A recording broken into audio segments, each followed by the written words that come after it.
Obrigado, obrigado. Desculpe o atraso, mas uma mistura de italiano com brasileiro, em geral, essas coisas acontecem. Aqui, por exemplo, a gente está tendo chuvas meio que inesperadas e as estradas que eu moro têm um pouco de terra batida, então a coisa complicou um pouco, mas estamos juntos, chegamos, estou aqui. Então, pelo que eu entendi, a minha missão é falar durante uns 25, 30 minutos, antes de outros membros do painel entrarem, daí a gente divide o espaço para falar com vocês um pouco sobre, não só sobre a crise climática, porque eu acho que todo mundo já ouviu falar muito na crise climática, eu acho que é fundamental a gente falar sobre a questão da ação individual, né? No sentido que que cada um de nós pode fazer para realmente fazer uma diferença, né? Porque eu acho que a gente está passando um momento bastante estranho com relação a essa questão existencial para a humanidade, né? Nunca a humanidade teve um inimigo, vamos dizer assim, comum para a humanidade inteira. E o que complica mais ainda essa situação é que esse inimigo comum da humanidade é a humanidade.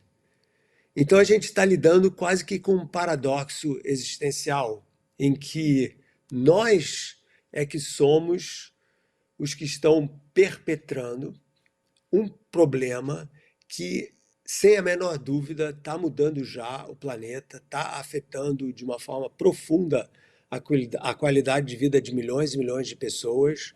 Vocês sabem o que aconteceu no Rio Grande do Sul. Eu tive lá há 2 semanas atrás, eu nem estava em Porto Alegre, eu estava na Serra de Gramado de Canela, mas eu pude ver a devastação ambiental e séria e também o desastre dentro das cidades, dos vilarejos que os desabamentos causaram e as enchentes dos rios, porque os rios, mesmo agora, estou falando de 2 semanas atrás, estavam super cheios, né? E fizeram umas pontes improvisadas ali para poder passar o tráfego, mas a ponte estava a meio metro do nível da água. Então, eu me espanto um pouco com a atitude de um monte de gente que meio que não para pensar no que está acontecendo, mas não só não parar para pensar, mas começar a se questionar o que eu posso fazer para fazer uma diferença. Né? Porque, sinceramente, entre o que aconteceu durante a pandemia, né, em que a gente parou essencialmente durante 2 anos, um vírus de 100 microns de diâmetro para o mundo. Né? Como é possível isso? Né? Nós, seres humanos, que nos achamos o máximo, né? Que nos achamos assim, que nós podemos controlar a natureza, nós fazemos túneis que atravessam montanhas, nós fazemos represas que param rios, nós podemos criar florestas e destruir florestas, nós podemos mandar espaçonaves até Marte. Então é claro que a gente pode controlar a natureza. Então, essa percepção que se desenvolveu nos últimos 10 mil anos de história, essencialmente, que eu vou contar um pouquinho dela daqui a pouco, de que nós seres humanos, né, quando eu falo nós aqui, eu estou falando nós seres humanos, nós não fazemos parte da natureza, nós estamos acima da natureza, nós podemos controlar as forças naturais. Isso daí é uma grande bobagem, e é uma bobagem, uma besteira extremamente perigosa, porque ela não é verdade. E eu achei que a pandemia, né, ia nos ensinar isso. Eu fico pensando assim, caramba, eu estou aqui, eu me mudei há um mês atrás aqui para a Itália, depois de quase 40 anos nos Estados Unidos, e, e eu estou bem aonde começou a Renascença. Né? Então, Dante, Petrarca, Boccaccio, o Michelangelo, o Leonardo da Vinci, esses caras todos vieram dessa área em que eu estou morando aqui, que é a Toscana. E o que é interessante da Renascença, não só que ela completamente transformou a história do mundo, mas ela veio depois também de uma grande pandemia, né? Que foi a peste bubônica do século XIV, que decimou um terço da população da Europa e quase 50% da população da China, que foi onde começou. Então você vê, né, a pandemia mais recente também aparentemente começou na China e a peste também começou na China, essa peste bubônica do século XIV que transformou completamente a Europa, né? E, por sua vez, o mundo. Mas eu acho que esse encontro que esses nossos antepassados europeus tiveram com a morte, e com a morte devastadora, né, mostrou que a única coisa que a gente podia fazer enquanto ser humano para se defender ou se proteger dessas forças da natureza que são muito mais poderosas do que nós somos é através da nossa criatividade e da nossa capacidade de trabalharmos juntos. Então a pandemia, para mim, ela mostrou um pouco isso, né? Por exemplo, vocês devem ter visto aí vários vídeos que surgiram durante a pandemia em que, quando nós estávamos em quarentena, né, presos nas nossas casas, essencialmente, os animais começaram a andar pelas cidades. Até supostamente apareceram golfinhos em Veneza ou no mar em torno de Veneza. E isso daí mostra o quê? Que nós é que somos os grandes predadores, né? Que nós é que mudamos a natureza de uma forma irreversível, né? Eu, quando dou uma palestra assim com audiovisuais, eu queria que isso aqui fosse mais uma conversa. Obviamente não é uma conversa, um bate-papo, mas pelo menos eu estou apresentando essas ideias de uma forma bastante aberta e informal. Mas eu mostro uma imagem de uma floresta gigantesca, que podia ser a floresta amazônica, mas podia também ser no Congo, podia ser em vários outros lugares do mundo, podia ser na Tailândia, em que você tem essa floresta gigantesca, aí eu coloco uma seta dizendo, em 10 mil anos, eu coloco uma imagem de uma megalópole de 15 milhões de pessoas, em que não tem nada de natureza mais. Tem um rio ali, coitadinho, enforcado entre os prédios todos de concreto, né?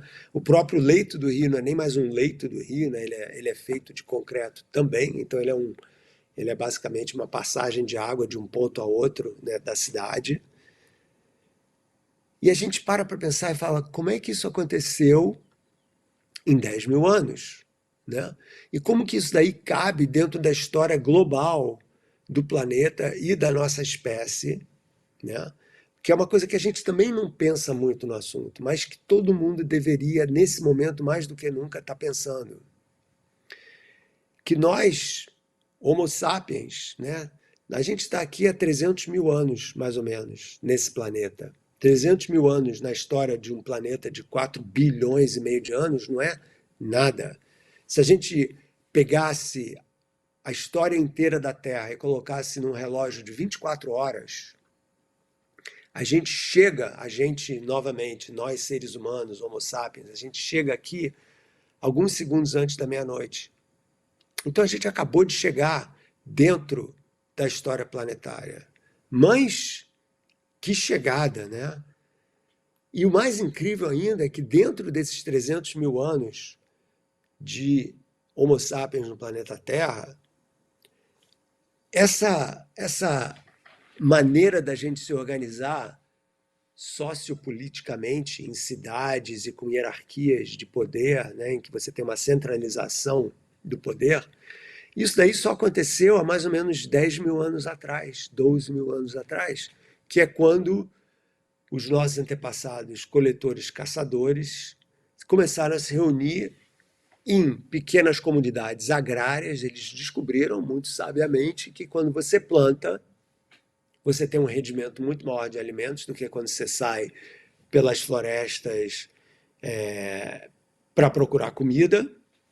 E com esse maior rendimento, você então tem uma centralização da produção de alimentos e Onde tem comida tem gente, basicamente. Então as pessoas começaram a se aglomerar em torno desses centros agrários, começaram a surgir então as primeiras vilas, as primeiras cidades, as primeiras civilizações, né? Daí você tem lá os babilônios, você tem os egípcios, que todas essas civilizações se desenvolveram em torno de deltas de rios muito férteis, né? Tigres e Eufrates, o Nilo, etc. E o que houve? Com o crescimento desse rendimento de produção de alimentos, aumentaram também as populações desses centros urbanos, né? E houve uma transformação profunda na maneira como o ser humano se organizou politicamente e socialmente nessas cidades. E com o desenvolvimento desse controle sobre a natureza, né? Porque na verdade é isso, né? Pensa bem, né? Quando você começa a plantar, você não está dependendo apenas do que a natureza te dá espontaneamente, né? Você está conduzindo a produtividade da natureza de forma a produzir cada vez mais alimentos para as pessoas que precisam comer. Isso super deu certo, né? Durante 10 mil anos a gente cresceu, obviamente a gente teve problemas sérios porque o ser humano infelizmente não consegue viver em paz, né? O ser humano é um animal que vive em conflito com outros seres humanos, fora os conflitos com a natureza, fora os conflitos com os animais, né? A gente parece que a gente não consegue se livrar dessa maldição, né, da nossa espécie, que é a nossa capacidade de se matar um ao outro. Isso realmente tem sido uma constante, né? O que mudou não é essa capacidade, mas é a qualidade dos modos em que a gente guerreia. Então, houve uma aliança entre a criatividade tecnológica da humanidade e essa corrida armamentícia, que é uma coisa tão antiga quanto o desenvolvimento das civilizações. Então, por exemplo, vocês devem lembrar aí do grande. Ele era um cientista, matemático grego chamado Arquimedes.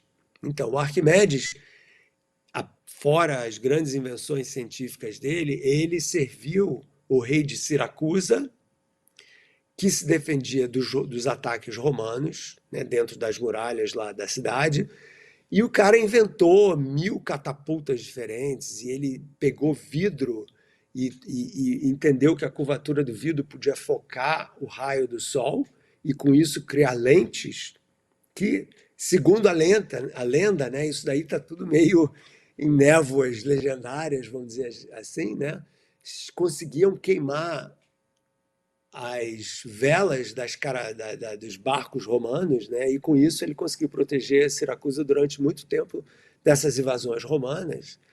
Então, eu estou contando essa história do Arquimedes porque você tem que entender que existe uma aliança entre a tecnologia e o poder, né? Então, quando a gente fala de grandes revoluções científicas, a gente vê uma coisa, né? Por exemplo, logo depois da Renascença, né, 1400, 1500, 1543, o Copérnico publica lá o livro dele, em que ele fala que não é a Terra que é o centro do universo, mas é o Sol que é o centro do universo. E com isso você tem uma profunda transformação de visão de mundo do nosso lugar cósmico, vamos dizer assim, né? Porque antes a gente era o centro, né? A Terra era o centro de tudo, nós éramos criados na imagem de Deus. A Bíblia diz que a gente tem domínio sobre os animais e sobre as plantas da terra. Então a gente se sentiu justificado em considerarmos que realmente nós somos os donos do planeta, né? Essa ideia de que nós realmente estamos acima, por direito divino, e por direito tecnológico, nós estamos acima da natureza, né? Que a gente pode realmente controlar os ciclos naturais.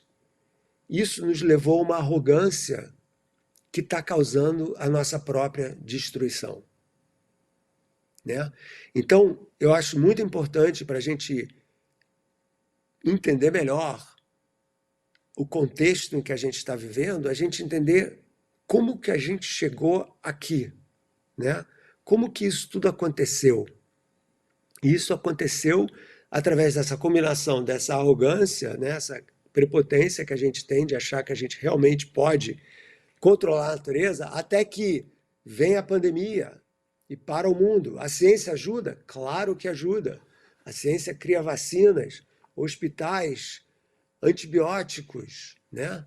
Saneamento, tudo isso mudou a maneira como a gente vive nos últimos 100, 150 anos, né?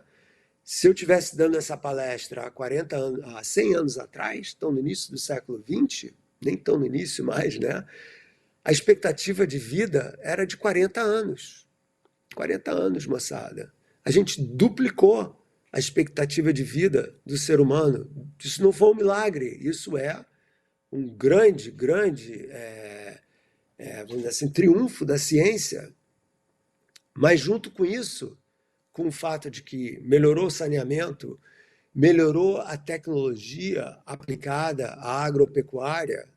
Então, nesses mesmos 100 anos em que a gente duplicou a expectativa média de vida do ser humano, a gente quadruplicou a população na Terra.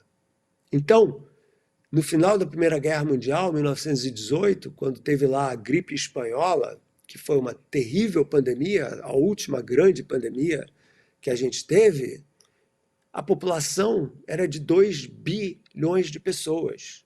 Agora nós somos 8 bilhões. A gente quadruplicou a população da Terra. Esse é um número que a gente tem que parar para pensar nele, porque o que acontece? Quando a gente quadruplica a população do planeta, o planeta tem que gerar alimento para todo mundo, o planeta tem que gerar alimentação, energia, educação para esse monte de gente. E esses recursos são recursos absolutamente finitos, que vêm de um planeta que é finito e que simplesmente não comporta a população que a gente tem no momento. Então, o que acontece? A gente precisa repensar quem nós somos. Mas não repensar tipo, é um problema muito grande, mas não é um problema meu, é um problema dos governos, é um problema das grandes empresas, é um problema dos países que geram mais poluição. Tudo isso é verdade. É um problema desses grupos todos, mas também é um problema de cada um de nós. E se a gente não internalizar esse conflito, que é um conflito global, mas que ao nível pessoal, todo mundo tem uma missão a cumprir, a gente nunca vai sair dele. Muito pelo contrário, a gente vai continuar do jeito que está, não vai fazer nada, vai achar que o problema nunca é meu, porque também é um problema que não é imediato, né? É um problema, não, mas as expectativas científicas são de que a coisa aconteça só daqui a algumas décadas, né? Uma coisa muito vaga, né? E como a gente não tem aquele inimigo que é o inimigo que está na outra tribo, né? Porque quando a gente coloca o inimigo na tribo inimiga, é muito mais fácil a gente combater esse inimigo, né? Porque, afinal de contas, eu tenho a minha tribo, dos meus amigos, aquele cara lá está na tribo inimiga, então é fácil eu combater essa pessoa. Mas agora, a tribo é a humanidade. A tribo somos todos nós, porque o planeta é de todos nós e é de toda a biodiversidade que existe nele. Então, não existe mais essa separação típica, dicotômica, né, entre eu e eles, né, ou eu contra eles, né? Nós é que estamos juntos nessa grande confusão que a gente criou, né? Esse buraco muito profundo que a gente criou. Então, eu conto um pouco essa história nesse último livro que eu escrevi, chamado O Despertar do Universo Consciente, né? E quando eu falo esse título, as pessoas pensam, universo consciente, isso daí tem cara de nova era, tem cara de uma espiritualidade vazia, e não é nada disso. A consciência do universo deveria ser essa consciência humana que deveria ter despertado depois dessa pandemia. Se a peste no século XIV criou a Renascença, o que a gente vai criar, pessoal? O que é a nossa grande renascença? Que momento é esse em que a gente está vivendo, em que a gente não consegue se redefinir enquanto ser humano pertencente ao mundo natural, né? E isso daí envolve, como eu também explico no livro, envolve sacrifícios, né? E são sacrifícios que também acontecem ao nível individual. Você tem que pensar um pouco no que você come, você tem que pensar um pouco em como você se transporta, a quantidade de água que você usa, o tipo de energia e a fonte dessa energia, a maneira como você se relaciona com a distribuição de renda. É justo, por exemplo, num país, vou dar um exemplo assim, meio inusitado, a Áustria, que é um país rico europeu, mas na Áustria, 1% da população controla 50% do dinheiro. Então, mesmo num país com uma afluência enorme, a distribuição de renda é totalmente crítica e injusta. E essa injustiça social da distribuição de renda desigual, ela gera crises sociais, crises educacionais, que vão levar a um descaso pelo planeta, porque existem outros problemas. Todo mundo sempre fala, mas a gente tem problemas muito mais imediatos e muito mais sérios do que esse. Isso aí é verdade e não é verdade. Porque sempre vai haver um problema mais sério do que esse. Mas o ponto é que a ciência está ensinando que esses desafios climáticos estão profundamente ligados às injustiças sociais, que você não consegue separar mais uma coisa da outra. Isso se chama pensamento sistêmico, né? Quando você tem um sistema complexo, uma parte afeta o comportamento da outra parte, de forma que você não pode se isolar, você não pode isolar uma parte da outra. Tudo está interligado, tudo é interdependente. E, mais uma vez, a pandemia podia ter ensinado isso para a gente, né? Porque para pensar, quando a gente fica em casa, trancado, de onde vem a energia que acende a luz? Tem alguém operando as fontes de energia. No Brasil, hidrelétricas, um pouquinho de nuclear, carvão. De onde vem isso tudo? E de onde vem a comida que a gente come? Tem fazendeiros produzindo, tem caminhoneiros transportando, tem pessoas trabalhando nos supermercados que estão entregando esses alimentos, pelo menos nas cidades grandes, né? Nas casas das pessoas. Ou seja, existe uma interdependência absolutamente fundamental para a nossa sobrevivência coletiva, que a gente simplesmente se esquece dela e acha até que certos empregos, né, são menos importantes do que outros. O lixeiro. O lixeiro, não. Nós é que somos os lixeiros, nós é que produzimos os lixos. Quem limpa o lixo está cuidando da gente, está cuidando da nossa cidade, está cuidando da nossa saúde. Então, todos os empregos, todas as funções sociais, urbanas ou rurais, são absolutamente essenciais para a nossa sobrevivência.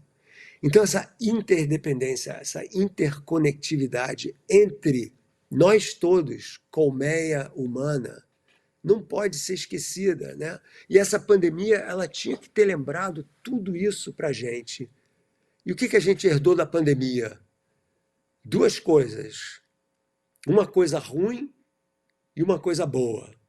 A coisa ruim é que, pelo menos até agora, a gente teve duas guerras, está tendo duas guerras horríveis, completamente inúteis, que não vão levar a nada.